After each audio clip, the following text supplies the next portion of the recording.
Daly was coming home from work and stumbled upon a police patrol team raid at a bus stop. This was after a riot, and he was arrested alongside other people found at the scene at that time.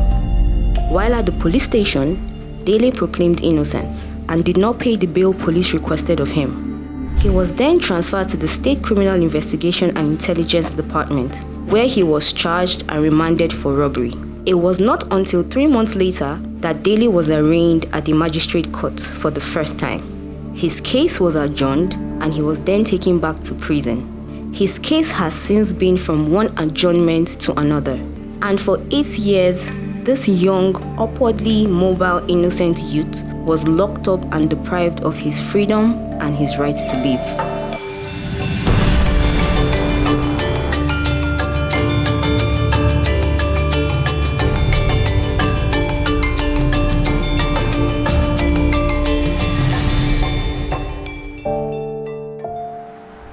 For those familiar with the legal system, this story is not shocking. As sad and as inhumane as it sounds, this, many such scenarios, have been the reality of the Nigerian justice system. Nigerian prisons are overcrowded, and many with stories similar to that of Daly.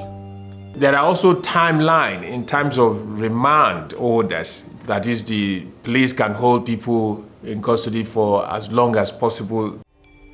This, sadly, has been a regular occurrence, at least until the passage of the Administration of Criminal Justice Act by the Goodluck Jonathan administration. The key innovations in the SCJ itself is that it provides a unified criminal justice legal framework for the administration of criminal justice in Nigeria. Previously, it used to be like two major legislation, and that has combined it, and that makes it for uniformity. Anti-corruption without successful prosecution or recovery of assets amounts to very little.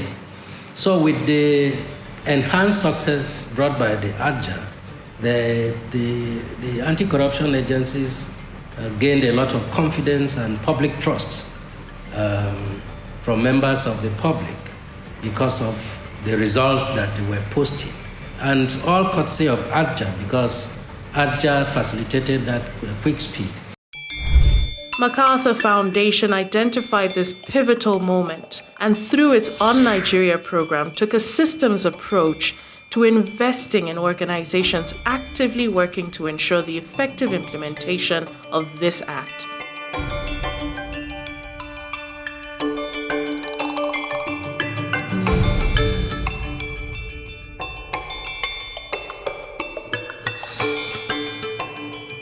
These organizations collaborated interchangeably and strengthened the legal system through capacity building for various actors in the legal system, including the provision of key investigation equipment. They also raised awareness to improve adoption and use of the stipulations of the Act.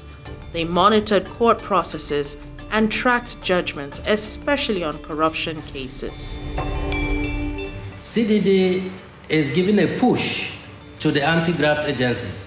It builds their capacity, it provides technology to enhance quick investigation, and that is one area where CDD's impact has been very phenomenal. The Uwazi platform emerged out of the needs for us to promote anti-corruption programs and, of course, transparency within the criminal justice system.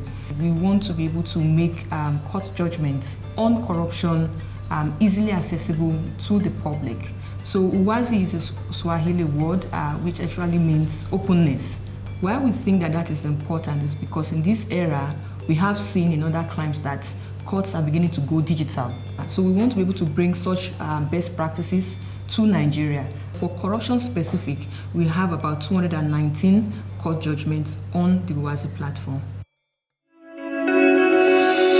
The milestones achieved through these efforts have translated into several achievements that have impacted the system broadly.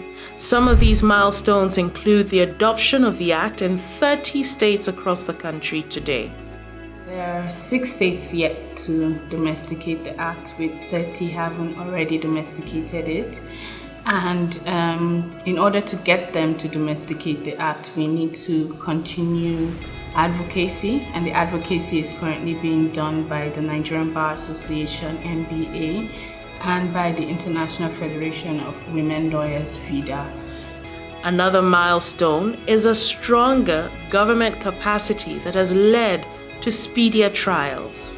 During the last 2 reviews of the United Nations Convention Against Corruption, the recommendations from the 2 reviews clearly showed that there is need for training and retraining of major anti-corruption agencies, and part of the recommendation also is a lack of equipment, especially the newly created Nigerian Financial Intelligence Unit, even the EFCC. We also work closely with them to strengthen their system in terms of modern ICT support.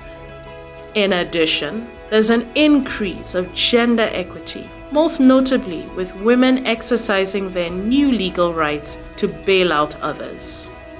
Acts reiterating that women can stand surety. Before that, a lot of women were denied it. It's not like it was stated in any law that women couldn't stand surety, but with the reiteration of that in the Act, it's very clear as to the role of women in terms of standing surety. Also, sometimes you would have maybe cases where a male would search a woman's body during an arrest or something like that. Now with the Act, it's very clear that a woman should search a woman, a female police should search a woman, and a male police should search a male. ICPC has implemented some core provisions of the ACJA.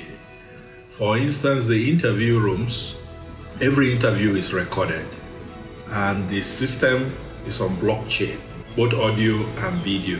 Secondly, when a suspect is invited, the letter expressly informs the suspect that he or she can come with a lawyer or some other person that the suspect require.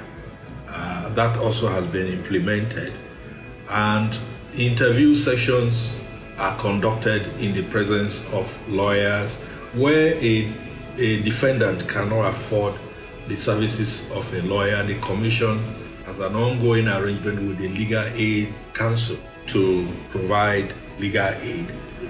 There's also been increased public awareness, leading to more citizens standing up for their rights and avoiding exploitation. While the gains of the criminal justice partners and organizations are many, there's still a long way to go in ensuring that the legal system is fully reformed. For instance, the recent EndSARS protests might never have happened if policing systems and processes were in full compliance of the Act. We need to work harder to ensure that there are fewer cases like that of Delhi.